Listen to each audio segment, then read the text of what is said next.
Information ऐसे है जो पहले से ही प्रिंटेड है, जैसे कि ये वाला पार्ट पहले से ही उसमें होगा, ये वाला पार्ट पहले से ही उसमें होगा, क्यूआर कोड पहले से ही उसमें होगा, आपका पुराना फोटो भी उसमें पहले से होगा। तो आपको क्या करना है, सिर्फ नया फोटो जो अभी का फोटो है वो आपको यहां पे कलरफुल फोटो चिपका देना है।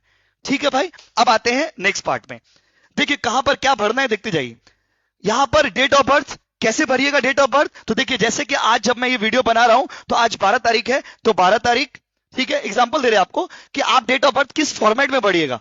ठीक है, मंथ कौन सा, 11, और मान लीजिए ईयर कौन सा, तो 2025। तो इस फॉर्मेट में आप डेट ऑफ बर्थ को फिलअप करिएगा, मतलब डेट ऐसे लिखिएगा, मंथ ऐसे लिखिएगा और ईयर को ऐसे लिखिएगा। ठीक है, अब आते हैं नेक्स्ट पार्ट में। आधार नंबर अगर आपका अवेलेबल है तो, मोबाइल नंबर अगर आपका अवेलेबल है तो, पिताजी का नाम, ठीक है, पिताजी का एपिक नंबर अगर अवेलेबल है तो, माताजी का नाम, माताजी का एपिक नंबर अगर अवेलेबल है तो, और नहीं है तो ब्लैंक छोड़ दीजिएगा। ठीक है, स्पाउस नेम, स्पाउस नेम किसके लिए है, जो लोग मैरिड हो, मतलब अगर आप मैरिड हो, ठीक है, तो अगर आप फीमेल हो तो आपके पति का डिटेल्स, और अगर आप मेल हो तो आपके पत्नी का डिटेल्स, इसी को स्पाउस बोलते हैं हम लोग। ठीक है, यहां पे फिलअप कर दीजिएगा अगर अवेलेबल है तो। यहां तक तो ठीक है। अब इसके बाद लोग बहुत कंफ्यूज हो रहे कि इसमें क्या करेंगे।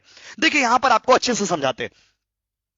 अगर 2002 के वोटर लिस्ट में आपका खुद का नाम था, खुद का आपका नाम था 2002 के वोटर लिस्ट में, तो आपको सिर्फ ये वाला फिलअप करना है, ये वाला फिलअप करने का जरूरत नहीं।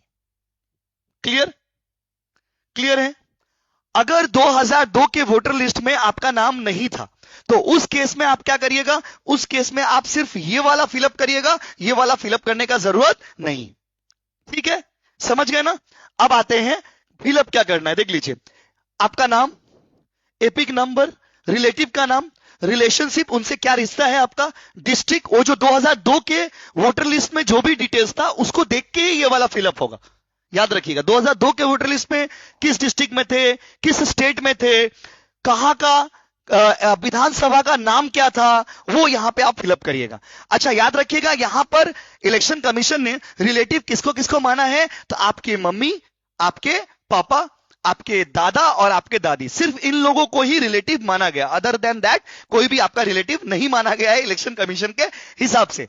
ठीक है, उसके बाद आपका विधानसभा का नंबर, उसका पार्ट और उसका सीरियल नंबर दे दीजिएगा। ये पूरा फिलअप करने के बाद यहां पर सिग्नेचर, ठीक है, सिग्नेचर विथ डेट, अगर आप खुद साइन कर रहे हो तो, और अगर आपका कोई रिलेटिव कर रहे तो उनका सिग्नेचर विथ डेट, मतलब सिग्नेचर विथ डेट, डेट के साथ सिग्नेचर करिएगा। ठीक है, और अगर आप उतने एजुकेटेड नहीं हो, आपको साइन करने नहीं आता है, तो आपका थंब इंप्रेशन, मतलब अंगूठा का निशान।